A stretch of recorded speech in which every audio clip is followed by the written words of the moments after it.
Hi ಮಕ್ಕಳೇ, ಇವತ್ತು ಗುಣಾಕಾರ ಮಾಡೋದು ಈಸಿಯಾಗಿ ಗುಣಾಕಾರ ಮಾಡಿ ಭಿನ್ನರಾಶಿ ಗುಣಾಕಾರ ಮತ್ತ ಬಂದ ಉತ್ತರವನ್ನ ಕನಿಷ್ಠ ರೂಪಕ್ಕೆ ಹೆಂಗ್ ತರಬೇಕು ಅನ್ನೋದನ್ನ ನಾನು ಕಲಿಸ್ಕೊಡ್ತೀನಿ. ನೋಡ್ರಿ ಬೋರ್ಡ್ ಕಡೆ ಎಲ್ಲಾರು. ಇವಾಗ 2/3 ಅಥವಾ 2/3 ಗುಂಡ್ಲೆ 3 ಗುಣ 2/3 ಅಥವಾ 3/2 ಅಂತ ಒಂದ್ ಲೆಕ್ಕ ಇದೆ.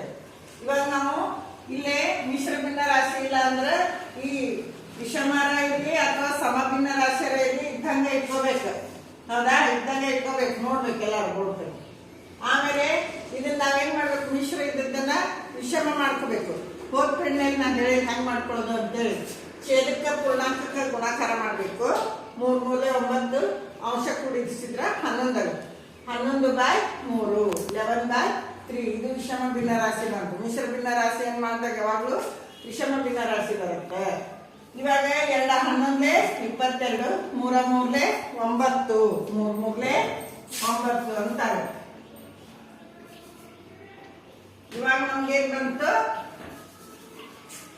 22/9 22/9 ಅಂತ ಬಂತು. ಇವಾಗ ಒಂದೊಂದು ಮಿತಿಯೊಳಗಿದ್ದು ನಾವೇನ್ ಮಾಡ್ತಿದ್ವಿ, ಕಡ್ತ ಹೊಡಿತಿದ್ವಿ. ಇದನ್ನ ನಾವು ಭಾಗಾಕಾರ ಮಾಡೋಣ. 22 ಯಾವಾಗ್ಲೂ ಛೇದದಿಂದ ಭಾಗಿಸ್ಬೇಕು. 9 ಮಗ್ಗಿಯೊಳಗ 9 3 27 ಅಂತ 9 2 18 22 18 ಹೋದ್ರೆ ಎಷ್ಟು 4. ಎಷ್ಟು ಬಂತಪ್ಪ ಸಂಕ್ಷಿಪ್ತ ರೂಪ ಅಂದ್ರೆ ಇದು ಪೂರ್ಣ ಸಂಖ್ಯೆ, ಪೂರ್ಣಾಂಕ ಆಗುತ್ತೆ. ಇದು ಭಾಗದ ಅಂಶ ಛೇದ ಹೋಗಿ ಇದು ಶೇಷ ಹೋಗಿ ಅಂಶ ಆಗುತ್ತ. ಭಾಗಶಕ ಹೋಗಿ ಛೇದ, ಭಾಜಕ ಏನಾಗುತ್ತ ಛೇದ. 2 ಪೂರ್ಣ 4/9.